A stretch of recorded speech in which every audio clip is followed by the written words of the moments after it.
Bilioner Tiongkok Jack Ma mendadak hilang dari publik 2 tahun yang lalu. Kemarin menjadi berita nasional di Tiongkok karena suara vote right Jack Ma di holding perusahaannya Ant Group, yang mana grup bisnis tersebut di bawahnya ada Alibaba, ada Alipay, suaranya hanya tinggal 6,2%. Demikian siaran resmi dari perusahaan Ant Group tersebut. Ada apa? Padahal saham Jack Ma awalnya adalah 53%, di mana suaranya adalah mayoritas. Sekarang saham Jack Ma hanya tinggal 6,2%. Rupanya pelajaran kepada Jack Ma oleh rezim otoriter Xi Jinping di tahun 2020 berlanjut, di mana awalnya di tahun 2020 Ant Group berencana akan listing di New York Stock Exchange, melepas 5 triliun saham senilai lebih dari 25 billion dolar, yang mana angka tersebut merupakan jumlah uang dana publik terbesar di sejarah dunia. Bukan hanya di Tiongkok saja, bukan di New York Stock Exchange saja, namun di dunia. Ant Group nilai sahamnya akan dilepas ke publik terbesar dalam sejarah ekonomi dunia. Namun the last minute peluncuran IPO tersebut, Ant Group disuspend oleh pemerintah Xi Jinping perizinannya, di mana sebelumnya Jack Ma mengkritik sistem keuangan Tiongkok dengan memberi julukan pawn shop mentality, atau bahasa Indonesianya mentalnya sistem keuangan Tiongkok seperti tukang gadai. 10 hari setelah Jack Ma mengatakan hal itu, Ant Group izinnya dibekukan pemerintah Tiongkok, dan keesokan harinya Jack Ma menghilang dari publik, menghilang dari rumahnya, dan menghilang dari perusahaannya. 6 bulan setelah dirinya menghilang, Jack Ma diketahui ada di rumah keluarganya dan tidak ada satupun komentar keluar dari mulutnya sejak saat itu. Dia sudah dibungkam rupanya oleh pemerintah komunis Tiongkok.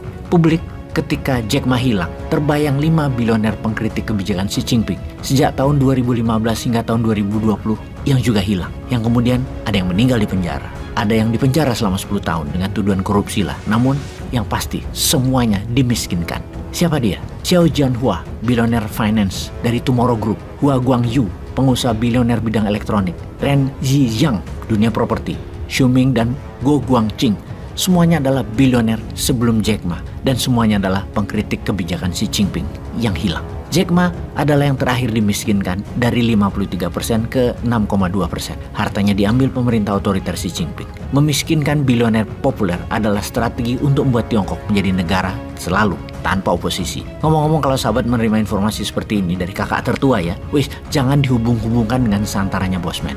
Bosman memang sering mengkritik kebijakan yang kurang membuat Indonesia terbang ekonominya, namun selalu memberikan alternatif solusi. Selain memberikan solusi, dipraktekkan langsung. Contohnya dalam membangun ekonomi akar rumput kaum wong cilik dengan strategi urun dana. Urun dana adalah salah satu solusi yang diberikan untuk bagaimana UMKM bisa dapat pendanaan, agar 40-an juta pengusaha UKM bisa dapat funding bagi hasil, bukan pinjam kredit dengan bunga rentenir yang menjadikan sistem ekonomi Wakanda jadi cocok dengan sebutannya yang Jack Ma katakan tadi, pawn shop mentality.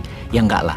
Bosman dan tim punya alternatif solusinya sekaligus mempraktekkan MMT secara murni. Misalnya saja Santara dibebaskan mainnya ya, pakai blockchain misalnya, tanpa aturan KSEI, namun tetap di bawah OJK, pakai tokenisasi. Take off itu ekonomi rakyat. Tapi jangan-jangan hal ini bisa-bisa membuat Bosman jadi tambah tajir, juga membuat 100.000 UKM dibiayai, lalu ada 5 juta investor yang happy. Walau mungkin ada 2-3% penerbit nanti akan bermasalah, masih lebih bagus lah daripada bursa IDX presentasinya di mana lebih dari 15% tidak perform. Maka bisa dibayangkan ada 100.000 UKM yang membuat 2 juta lapangan kerja baru, juga membuat rakyat jadi pintar bisnis dan investasi yang jangka menengahnya akan membahayakan posisi politik pejabat berkuasa kali ini ya. Makanya jangan dituruti aturan model bisnis kekinian fintech pakai blockchain dengan model tokenisasi stok maunya Bosman ini. Jangan. Ini maaf loh ya, ini bukan penggiringan opini. Hanya saja otak liar Bosman jadi kesana agar jangan rakyat Wakanda ini jadi pada sugih mungkin ya. Sungguh, informasi tentang Jack Ma ini bukan nyama-nyamain, bukan banding-banding ke. Ya mesti kalah ya. Wong Bosman iki bodoh, sudah itu ndak punya bolo lagi, malah banyak haternya. Bolo cuman para sahabat yang percaya bahwa MMT bisa jadi solusi membuat rakyat makmur.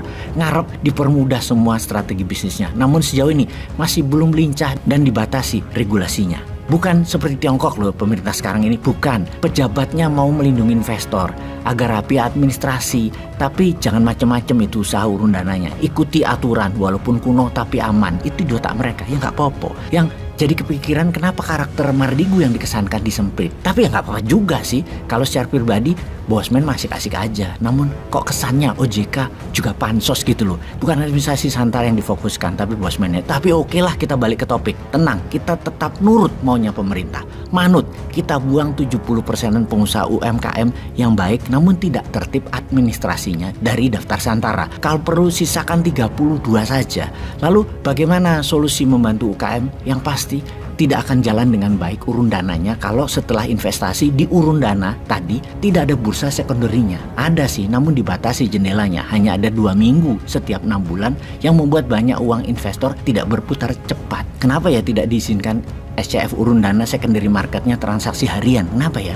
Uang di SCF milik investor ada 2 cara dapat uang. Pertama dari dividen dan kedua dari capital gain di bursa secondary seperti layaknya IDX. SCF urun dana administrasinya ikut model IDX namun exit plan-nya nggak ada secondary market. Ya investor teriak menyalahkan penyelenggara SCF, menyalahkan Santara. Ya wis lah, jadinya emang begitu. Lama-lama ya kita sebagai pengusaha SCF bunyi juga. Ini semua karena sistem dan model bisnis belum dipahami pejabat otoritas. Namun ada baiknya ke depan semua buka hati, lapang hati, dan semua menomorsatukan rakyat, menomorsatukan UKM, menomorsatukan investor, dan memudahkan administrasi semuanya. Itu yang penting. Semua biar bisa dagang, penyelenggaranya, dananya, dan lain sebagainya. Mudah, murah, dan cepat.